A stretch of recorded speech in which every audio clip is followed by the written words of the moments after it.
Hi, magandang hapon po sa inyong lahat. I hope lahat po kayo ay nasa mabuting kalagayan at malusog na pangangatawan. Ito po ang inyong lingkod at kami po ay dito sa Manila City Hall ay patuloy na nakaantabay katulad ng kompromiso namin sa inyo na ang inyong pamalang lungsod ay 24/7 in our own little way na kami maging inyong kaagapay. No? Ito sa kinakaharap natin. Mga kababayan, nais ko lamang po kayong i-update and I hope you don't mind sharing this broadcast to your to your loved ones, friends, and fellow citizens of the City of Manila. Katatapos lamang po kanina nung ating regular directional meeting with our department heads. At kagabi at kaninang madaling araw ay patuloy tayong nakikipag-ugnayan sa ating health cluster at nais po namin na ipabatid sa inyo ang mga sumusunod. Ayon po sa DOH, as of March 14, 10:30 a.m., meron na po tayong 64 na confirmed cases of COVID-19 sa buong Pilipinas. At sa awa po ng Diyos naman, ay sa Maynila, 6 pa rin po ang PUIs natin. No? Wala pa pong nadadagdag as of 10:30 in the morning. Ulitin po natin, no? Para po hindi po kayo malito sa maliit naming kaparanan. Ang PUIs ay person under investigation. Persons under investigation, ito po yung may mga sintomas at sila na po ay nasa pasilidad pangkalusugan. Yan na po yung mga nasa ospital natin. In this case, 4 po ang nasa Santa Ana at sa awa ng Diyos ay hinihintay pa ho natin ang resulta ng kanilang testing o resulta kung ano ang tunay na kalalagayan nila. Pero sila po, ang mga PUIs, ay mga nagpapakita ng mga sintomas ng sakit ng COVID-19. Pero hindi pa ho sila kumpirmadong COVID-19 virus carrier. Antabayanan po natin ang resulta na galing sa mga dalubhasa o laboratorio ng ating national government. 2 naman po, nasa ospital pa rin ng Maynila at sila po ay nasa labas, nasa mobile hospital ng Ospital ng Maynila. So, 6 pa rin po. Salamat sa Diyos. Hindi pa po nadadagdagan. Pero hindi po natin magagarantiya yan. Basta from time to time, i-update po namin kayo sa ating mga kapitbahay, kababayan dito sa lungsod. Doon po sa 64 na pasyente sa buong Pilipinas, si patient 64 po ay isang lalaki na taga Central Luzon na nagdo-dorm sa Lardisabal, Maynila. Dito po sa atin. Siya po ay nagdo-dorm. Isa po siyang pansamantalang naninirahan sa lungsod. Siya po ay umuwi sa kanyang probinsya noong March 6 at na-confine sa isang pribadong ospital sa kanyang probinsya noong March 9. At wag ko kayo mag-alala kung sino man ang kanyang mga nakasalamuha ay siya namang patuloy na sinisiyasat ng Manila Health Department. As of now, si patient 64 ay wala po sa lungsod ng Maynila. Pangalawa, ang ating Manila Infectious Disease Control Center na bagong gawa at naaprubahan naman with proper guidance ng ating DOH and their officials, is now being prepared from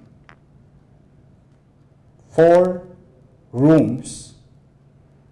Now we're making it bigger at 14 rooms. Yung 14 rooms, hopefully, 24 hours po ang construction, 24 hours po ang pagdagdag ng mga pasilidad para sa kasiguruhan ng ating mga health workers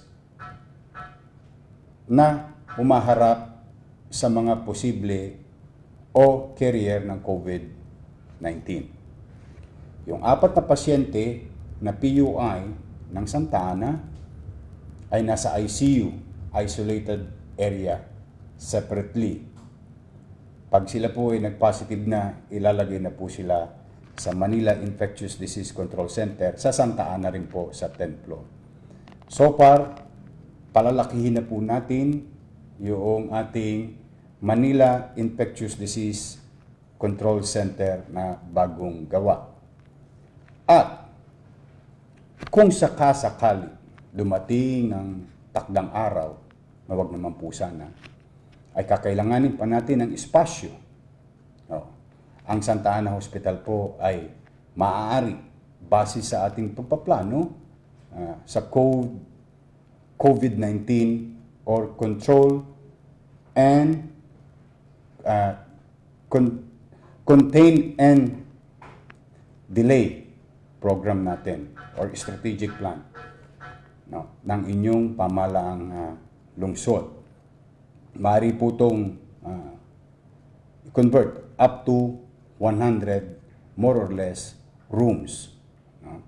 Yan po ang future. Sa ngayon, inabatan natin na may available tayong space at lalaki pa ay bilang tulong natin sa national government at para sa atin na rin sa mga kababayan natin sa lungsod ng Maynila. At meron na po tayo sa ngayon, sa oras na ito, na 100 pieces na rapid screening detection kit. Ano po yun? Para mapabilis ang ating pong contain at para maging effective ang ating delay approach, kumuha po tayo ng rapid screening detection kit. Meron na po tayong 100 hanggang ngayon po sa kasalukuyan. Mangyari, kung kakailanganin pa, nagpabili na po ko ng humigit kumulang 5,000 pa. Hopefully, dumating next week. At patuloy po tayo na naghahanda sa anumang sitwasyon na mas magiging mas malaking hamon sa ating lungsod. Sa ngayon po ay meron tayong 6,600 packs of rice at 3 kilo, 117,000 bottles of water, and 155,600 canned goods. At patuloy po tayong mag-a-accumulate bilang paghahanda sa anumang mga mangyayari pa sa darating na darating na araw o linggo itong ating kinakaharap na suliranin. Pangatlo,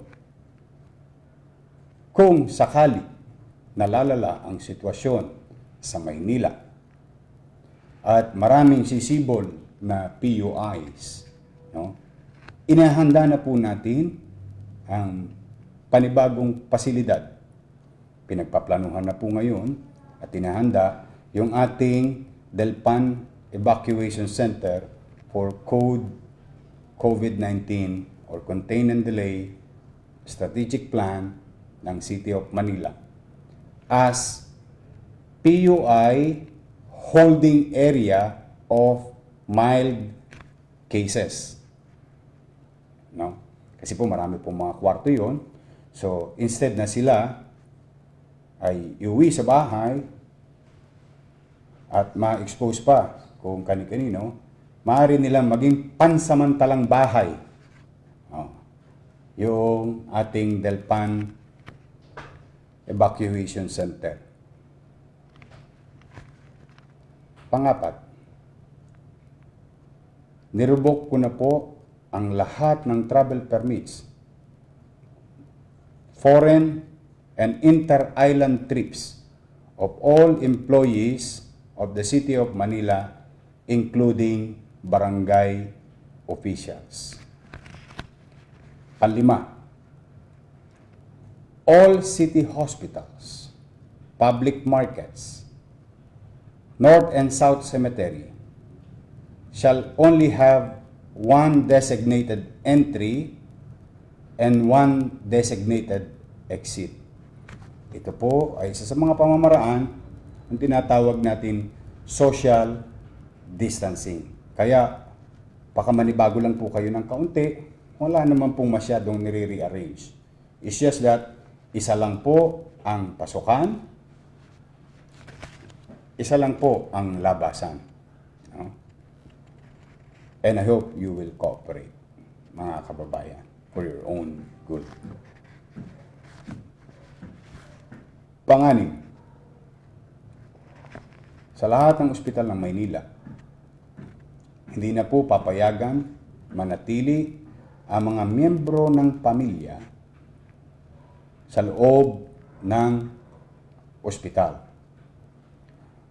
Ibig sabihin, kung kayo po ay nakaratay o pasyente ng aming ospital, o kung kayo may pasyente, pilitin niyo po na magkaroon kayo ng komunikasyon kung kakayanin ninyo through other means. But rest assured, huwag ko kayo mag-alala, mga kababayan, ang inyong mga mahal sa buhay na nakaratay sa ospital ay bibigyan ng sapat na tugon sa pangangailangan nila. Pampito, sa ating pong North Cemetery, I hope you understand South Cemetery. Sa mga maglilibing o may mga sumakabilang buhay ang kanilang pamilya, nakikiramay po ako. At nakikiramay kaming lahat dito sa pamahalang lungsod. Ngunit, sana maunawaan ninyo. Sa lahat po na maglilibing sa North Cemetery at South Cemetery, ang papayagan lang pong sasakyan na papasok sa loob ng aming sementeryo ay ang karo. Ulitin ko po, no? Ang papayagan lang po sa loob ng sementeryo na sasakyan ay karo. Yung mga mahal sa buhay na lumisan, makakapasok pa rin po kayo. Meron po tayong tinatawag na gate. But, you have to submit yourselves to physical check or what we call temperature scanning. Kailangan po. At may distansya pa rin ang bawat isa. Ibig sabihin, hindi po mapipigilan at pinipigilan ng pamahalang lungsod na makasama nyo pa sa huling sandali ang inyong mga mahal sa buhay. Papayagan po kayo. May konti lang pong adjustment para na rin po sa kapanatagan ng kalooban ninyo. Sabay po tayo, isa-isa, papasok, at magkakaroon po kami ng thermal scanning. No? Ito yung simpleng checking lang. At kung sakali man, ay lumagpas kayo sa allowable, o sa medical terms, temperature, no? Maaari po kayong isumite, samahan, voluntarily or involuntarily, para kayo ay bigyan ng kaagarang tugon sa inyong pakiramdam. Pag minsan masama ang pakiramdam ninyo, tayo nakikisalamuha, para naman maiwasan at lumala pa ang sitwasyon ninyo, dadalhin namin kagad kayo sa ating public medical facilities.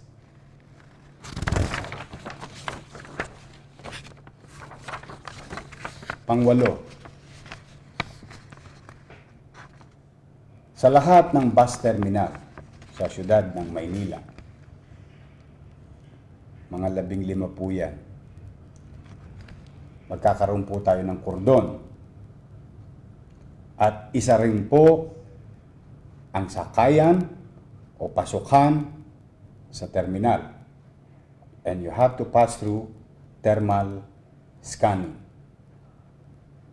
Pag kayo naman po'y dumako sa Maynila, pagbaba po ninyo ng bus sa terminal, kailangan nyo pa rin dumaan sa thermal scanning. At kung sakali, kayo may nararamdaman, malugod po namin kayong tutulungan na madala sa aming mga medical facilities. Pangsyam, kinakansela na po natin ang mga sumusunod hanggang sa duration of the state of calamity ng siyudad ng Maynila. All games, events in all sports complex of the city are canceled. Manila City Library shall be closed. All events of barangays, including barangay assembly, fiestas, are canceled. Lahat ng uri ng sports fest are canceled. At kinansela ko na rin po ang mga vacation leave ng ating mga employees under the city health sector at MDRRMO. All PESO events are canceled. Pang-10, lahat po ng OPD or outpatient department, magkakaroon tayo ng bagong implementation. Scheduling na po tayo. 50% na lamang po muna ang aming tutugunan araw-araw. For example, let's just say, ospital ng Maynila. Kung meron tayong regular na outpatient na 100 o 50 lang po muna o bukas naman yung iba. Sort of saying. Para po patuloy natin mapalaganap yung isang pamamaraan na ma-delay yung peak itong ating kinakaharap through social distancing. Pang-11, marami sa inyo nag-aalala at nagme-message sa akin, nababasa ko naman po, marami sa inyo nag-aalala tungkol sa tubig. No? Dakong 3:34. Kani-kanina lang po. Tinawagan natin ang Manila Water at Maynilad upang pakiusapan sila na tuloy-tuloy ang supply ng tubig. At ang payo sa atin ay mag-impok lamang tayo ng tubig during daytime. Ano pong ibig sabihin? Kasi po, doon sa Manila Water, wala pong paghinto ng supply. Sila po ay nasa lokasyon ng Santa Ana at San Andres. Yung ipapambahagi ng Maynila ay nasa Maynilad. Sila po ay may paghinto paminsan-minsan, pero itatapat nila yung paghinto ng supply ng tubig habang tayo'y natutulog. So kaya, ina-advise ng inyong lingkod na kung po pwede, mag-impok ng tubig sa araw para sa gagamitin nyo sa gabi at paggising naman natin sa umaga, meron na namang tuloy-tuloy na tubig. Yan po ang binigay sa ating garantiya at hiningi kong garantiya sa Manila Water at Maynilad. Doon naman sa mga nakararanas ng panakanakang brownout, kausap din po natin ang Meralco, mga kababayan kong mga taga-lungsod. Binigyan na po ko ng garantiya ng Meralco na walang power interruption hanggat nasa ganito tayong sitwasyon. Yan po, yung inyong mga mensahe sa akin na inyong pag-aalala. I hope natutugunan ko pa isa-isa ang inyong mga katanungan. Pang-12. Maya-maya po ay magkakaroon ng special session ang Konseho ng Maynila sa pamumuno ni Vice Mayor Hani Lacuna at ni Majority Floor Leader Joel Chua. Hiningi ko po ang special session sa kadahilanan upang isaayon ang pamahalang lungsod ng Maynila at ang lungsod ng Maynila sa layunin ng national government. In this case, MMDA, DOH, DILG, and Office of the President. Dahil may mga bago pong panuntunang gagawin para sa kapakanan at kabutihan nating lahat sa Metro Manila. Balik tayo sa Maynila. Meron tayong mga gagawing batas na kailangan gawing batas, immediate and needed to be converted policies, needed to be in a form of law. That's why I wrote and I asked the Manila City Council, even it's Saturday, for an emergency session or what we call a special session. Ano-ano po iyan, mga kababayan? Dahil marami rin pong nagre-request sa akin na yung tungkol sa ating mga senior citizen because they are the most vulnerable in this situation, especially yung may mga sakit. O ito po yun. Isa-isain ko po ang magiging agenda because I have to put it in a formal setting before the City Council. Una, suspending business permits of movie houses and cinemas located inside and outside the mall. Ibig sabihin, lahat ng cinema, pansamantala lang po natin isasarado.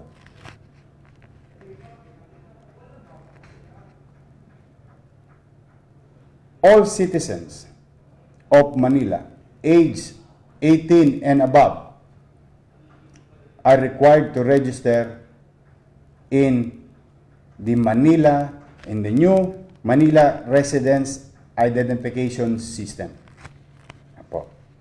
Ito po yung mahaba pang proseso, pero ito yung mahalaga, mga datos, na ang Maynila at taga-Maynila ay magkakaroon na po ng MRID, Manila Residence ID. Para po sa mga serbisyong pangkalusugan para sa inyong lahat. 18 years old pataas. Yan po ay isang ordinansang ipinagagawa natin.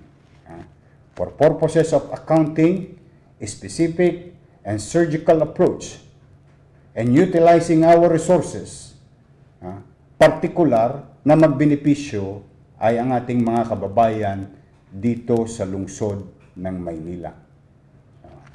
Kasi ang layunin ko po ay kung anuman resources na meron tayo, ay maipamahagi prioridad natin ang ating mga kababayan sa lungsod ng Maynila. At kung kakailanganin tayo ng national government, tutulong tayo. Kung kakailanganin tayo ng mga kapitbayan natin sa Metro Manila o sa ampang parte ng bansa, ay tutulong naman tayo. Pero uunahin ko lamang po ang kapakanan ninyo bilang mga tagalungsod. And the only way to do it is to create an ID system for the citizen of Manila. Pangatlo, ito po, maraming nagre-reklamo, marami po ako natatanggap.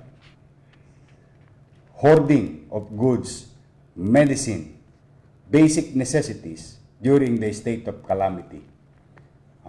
Ngayon, magkakaroon po tayo, pinopropose ko sa Konseho ng Maynila, agarang anti-hoarding of goods and medicine or other basic necessities. Po. At may penalty po yan.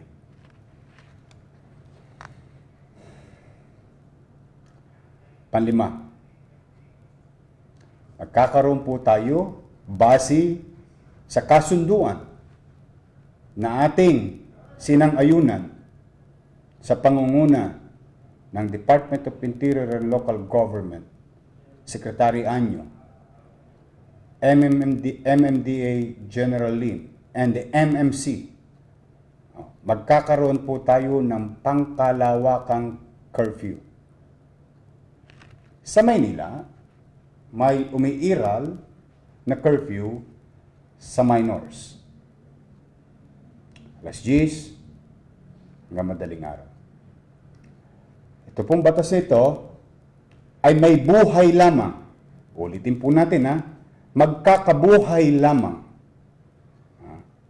Sa panahon na siya ay ipinatupad hanggang sa ang Pangulo ng Bansa ay i-lift na ang state of health emergency. Ulitin po natin, ito pong general curfew simula alas 8 ng gabi ay kailangan po nasa kani-kaniya na kayong mga bahay or field of work. Anybody who will roam around in the city of Manila after this law is approved, and the Metro Manila mayors have already approved this, or the Metro Manila Council, medyo pahinga-pahinga muna, mga kababayan. Pero, ulitin natin lilinawin natin. Ilalagay natin sa batas na may hangganan.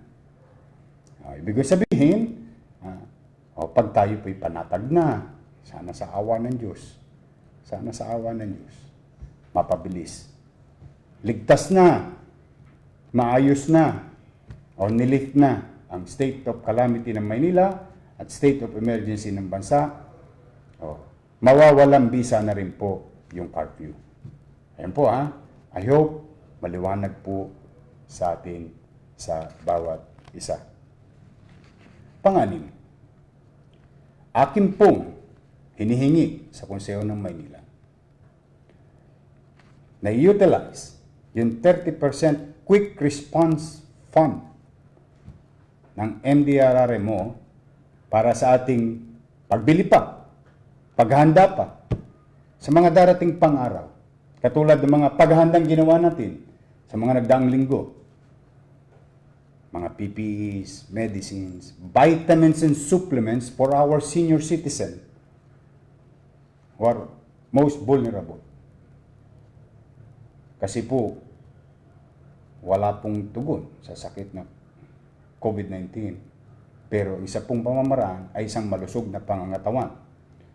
Para matugunan naman yung most vulnerable, yung ating mga nanay, tatay, lolo at lola, we will buy more vitamins and supplement. At higit sa lahat, kung tayo po ay merong tinatawag na strategic action plan, which we call Code COVID-19, Contain and Delay. meron din ho tayong future plan. Not far, immediate future. To cushion the effect of socio-economic impact ng COVID-19 sa atin, mga tagalungsod ng Maynila. Hinihingi ko yan sa ating Quick Response Fund. Sa awa ng Diyos, meron naman tayong humigit kumulang 200 plus million na nandiyan na maaari natin ma-utilize. At meron pa ako natagpuan kanina, about 240 million na mga salaping maaari nating magamit sa panahon na ito. Hindi po yan sasapat, pinagpapauna ko na sa inyo, kaya po sinasabi ko, to cushion the effects or what we call social economic impact ng COVID-19 sa buhay natin bilang Manileño, bawat pamilyang Manileño. We will utilize that fund para po sa inyo. At huwag kayong mag-alala, hindi po ako titigil, hindi po kami titigil, maghahanap pa ng mga kaparaanan para matugunan ang pang-araw-araw na kakailanganin natin para sa ating mga bawat pamilyang Manileño. Sumunod, resolution adopting all resolution of the Metro Manila Council and memorandum from Executive Secretary Mejaldea and Office of the President. Ayan po yung sinasabi ko sa inyo. Totoong tayo ay merong COVID-19 action plan, contain and delay. At the same time, kayo po ay nakikibagay sa layunin, konsepto, polisiya ng DOH, MMDA, DILG, and Office of the President. Mga kababayan, ito pong pang-13. I hope you don't mind me asking this, but I need this. I need this to address you directly, to communicate with you from time to time, to update you of most important matters, datas, information na marapat nyo lang na ma-receive o matanggap. Kaya po, kung hindi po kabigatan sa inyo, meron po kaming inisip na gamit teknolohiya. Immediately, we are now going to launch, as we speak, as you are watching right now, mga taga Maynila, kung hindi po kalabisan, please sign up.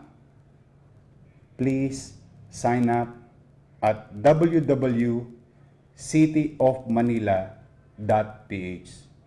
Nakikita niyo po sa screen niyo. Kailangan ko po ng mga data. In fact, meron na pong available app sa Android. Ang tawag natin dyan, Go Manila. There will be more services. More services. Wherein, to the point, darating ang oras habang kinakaharap natin ito, habang may social distancing, habang may pagbubukod-bukod, habang nasa bahay kayo, tatakbo ang gobyerno, tatakbo din ang transaksyon sa gobyerno, at hindi nyo na kailangan pumunta sa City Hall.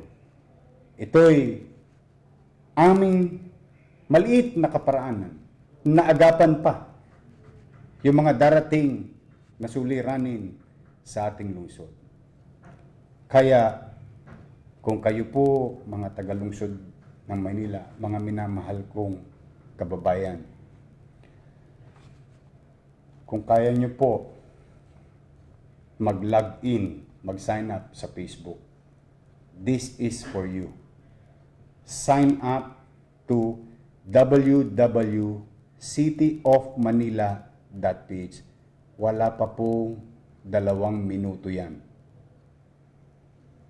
Please fill up the form.